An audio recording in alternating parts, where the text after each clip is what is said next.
Far and away, however, the biggest problem today is with Hamas in Gaza. Israel continues being torn between two visceral goals: freeing the remaining hostages and eliminating Hamas as a future threat to the Jewish state. In the last few days, photos of two hostages, Rom Braslovsky and Evyatar David, have been released by Hamas. Both men are literally skin and bone. They look identical to Holocaust survivors being freed by the Allies at the end of World War II.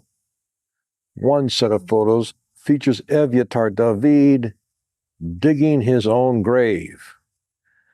The New York Times, which was so quick to publish a front-page photo of an emaciated child in Gaza suffering from genetic disorders but portrayed as being starved by Israel, that same paper did nothing like that to share real news: Israeli hostages being starved to death by Hamas. The New York Times buried the report 10 pages deep. Meanwhile, Israeli soldiers continue to die in battles with Hamas, largely because of IDF concern for remaining hostages. Not wanting to hurt them, less than ideal strategies are implemented that place IDF soldiers at greater risk of death. At the same time, Israel is still recovering from damage inflicted by Iranian missiles fired into Israel during its 12-day war with Iran in mid-June. One site hit was the Soroka Medical Center in Beersheba. Last month, our Tipping Point community raised $10,800 for Soroka, and this month we are doing it again. We also raised money for an Israeli relief organization called Hamal, also known as Brothers and Sisters for Israel. We are doing so again in August. A third recipient of our contributions this month is a division of the IDF you might not know about. It's called Home Front Command. After navigating at least 14 hours of IDF censorship requirements, I was finally permitted to interview Lieutenant Colonel E., a unit commander serving in Home Front Command. E's explanation of security issues and service, along with intense psychological challenges, is both informative and sobering. Join me then as together we meet up with IDF Commander E. Good morning, Lieutenant Colonel E. Thank you for doing this. I really appreciate it. What can you tell us about yourself as a person? I know you're a unit commander with the IDF, and you are, are you serving in the reserves? Yeah, so good morning, Brian. How are you? Good to be here. And thank you very much for the opportunity to be attended on your show now. Well, so I'm 45 years old. I'm a commander of a battalion in the IDF. Yes, I'm on reserve for the past 20 years almost, and I had the privilege to be part of the IDF, especially during this war. I think it's a huge privilege for everyone in Israel to be part of our army, to be part of IDF, and I'm happy that I'm one of those. I'm happy to be part of the IDF and to serve in the IDF. I think it's a huge privilege for us, the Israelis, to be part of the IDF and to serve for our country, for our people, and I'm happy to be one of those. Well, I know everyone here, myself included, are very, very grateful for your service. You put up with so much. In fact, one of the things you're having to put up with is not being on video and us not using your name. And there are important reasons why we aren't using video and we're not using your name. What is going on in the world that makes this necessary? Well, unfortunately, some nations, some people around the world don't see Israel as don't see IDF as a moral army, and think that we are harming deliberately people in Gaza, which is totally not correct, which is totally the opposite. I think the IDF is one of the most moral armies in the world. Our soldiers are doing the best to keep the moral stance, even they are in very difficult situations. And unfortunately, it impacts our ability sometimes to go travel around the world by seeing us, by knowing us, and we might be arrested in some countries. So in order to keep ourselves, keep our soldiers, we're doing our best to use initials and not names, images. Right. Hopefully it will change soon, and we'll be able to not only be proud on what we're doing, but also be shown and to the world, and the world will understand that we're doing the right thing. We're fighting not only our war, not only our fight. It's the fight of the world, good against evil, justice against immoral.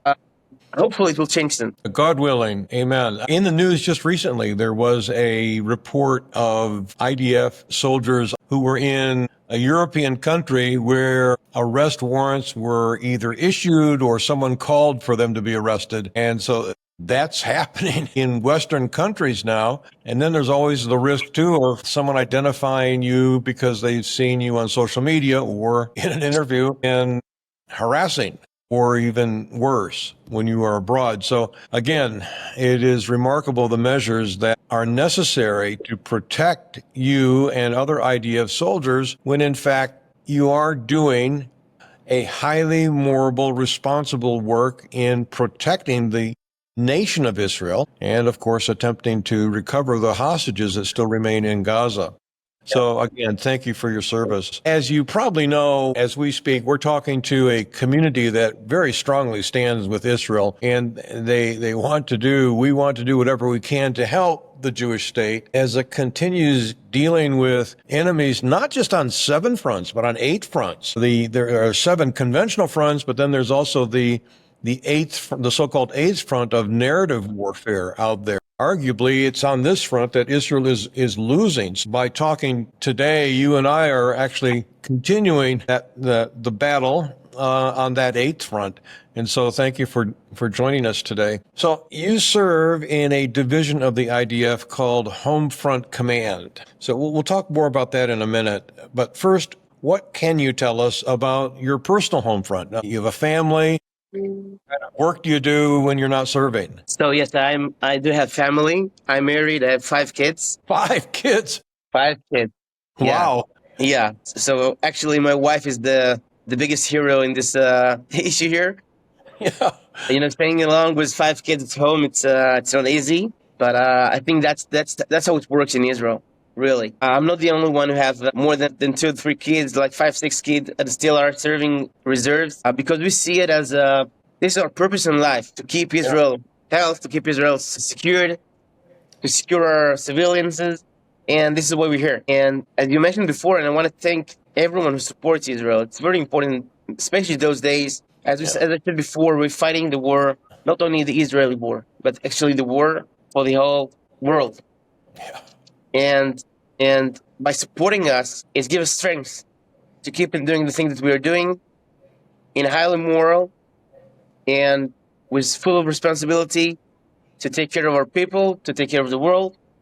And we're happy and knowing that people are standing behind us, it gives us force to keep doing the good and right things. Well, we are very, very proud to be able to stand with you to some degree. I suppose that everyone listening knows about the IDF, that it's the country's military, but they might not know what Home Front Command is, not living here. Of course, all of us here know very well what it is, especially since 7 October and especially since the recent war with Iran and now with missiles still coming in from Houthis and sending us all to shelters. But Homefront Command is the entity that makes my phone blare with a warning a few minutes before missiles might hit in southern Jerusalem where I live. What is Homefront Command? What kinds of things does it do? And especially, what has it been doing since 7 October 2023? If you're not yet a subscriber to endtimes.com and would like to see the rest of this important report and others like it, I urge you, subscribe right now at the website endtimes.com. For only $7 a month, you will receive a wealth of information and insight from Jimmy Evans, Mark Hitchcock, and experts from around the world, including Israelis living right here in the Jewish state. Do yourself a favor. Sign up today.